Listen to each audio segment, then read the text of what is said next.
to me, power is having a huge amount of influence. Like, you have a vision that people believe in, or your message is so compelling that people will follow you, or you convince someone that it's a different direction that you want to take. So I define power as having a huge amount of influence, creating a lot of followership from diverse groups of people. You've talked a lot about advancing women in tech and mentoring women, and I read that you said that you felt that women often give up their power, that they share it.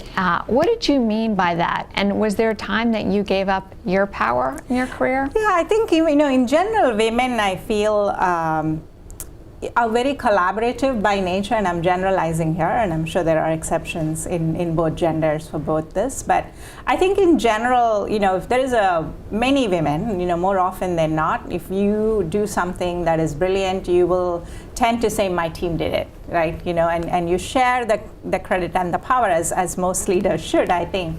But oftentimes that is seen as a weakness rather than a strength, whereas male leaders in general, and I think Cheryl talks about this in her book too. If someone compliments you, we never say thank you. We just say, oh, that was nothing.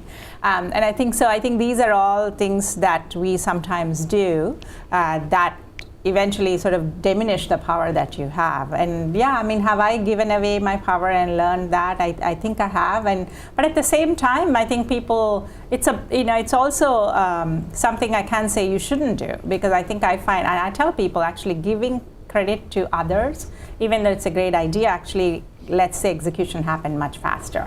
If you tell someone, make it their idea, they'll run for you and make sure it gets done faster. How do you do that without seeming like you're giving up your authority, right? There were very, very few women in your field starting off. Obviously some gains, but still today there's a lot of conversation around how few women there are in the tech field. How has gender influenced your career in ways that have created both opportunities but also potentially challenges? Yeah, it's interesting. Actually, there are still very, very few women in the tech industry in general, and then more specifically, even in the tech industry in engineering, the numbers are even smaller, right? I think we are seeing more women executives in leading technology companies and starting technology companies, but still very fewer number in leading engineering and leading technical functions within these companies. And that I wish would change and change faster. For me, it was, I would say, a mixed blessing. It's pretty intimidating and very lonely at times. You sort of feel like you're the only woman in not only meeting environments, but even at conferences. You go to a technology conference or an engineering conference, there are very few women. At the same time, it's a blessing in the fact that I often tell this to other women that I mentor. You do get noticed because there are fewer women, and so people kind of tend to remember you as the only woman in the room who said that, or the only woman in the room who's an engineer or something like that. And I tell women, use that to your advantage. The fact that you do have a unique platform, for me anyway, has served to be a platform where I can get my message across and I can get heard. I think so. I tend to see it sometimes as how can I use that to my advantage versus being intimidated by the fact that there is only me in a room full of men. Hi, this is Padma Shri Warrior. I'm at the Mobile World Congress in Barcelona. It's been an exciting couple of days for me here. So I want to start by sharing with you what I saw. You spent many, many years at Motorola and are at Cisco today. When you look back at the diverse roles that you held, what was the toughest transition for you as a leader?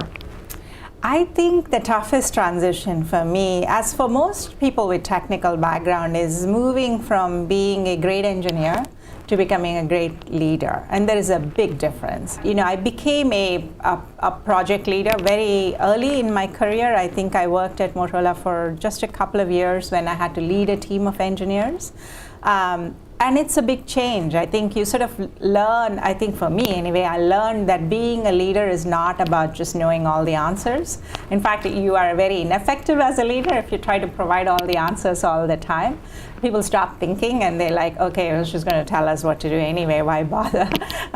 And I think you have to learn, how do you get ideas out of people? How do you draw people's ideas in? And it's very difficult. Even today, I meet very senior leaders that struggle at that. Oftentimes we think leaders are supposed to be decisive and put your opinion out there. And yeah, you need to do all of that. But I think the greatest attribute to a leader is to hire great people and to develop great people. And for that, sometimes you have to step back and let your team shine more than you. And I think that, for me, was the biggest learning. And it was the hardest to accept, especially in a technical field. We are trained to do problem solving. And all of us jump in to solve the problems. And you have to step back and say, no, I'm going to let my team solve the problem. And that's how I can be effective.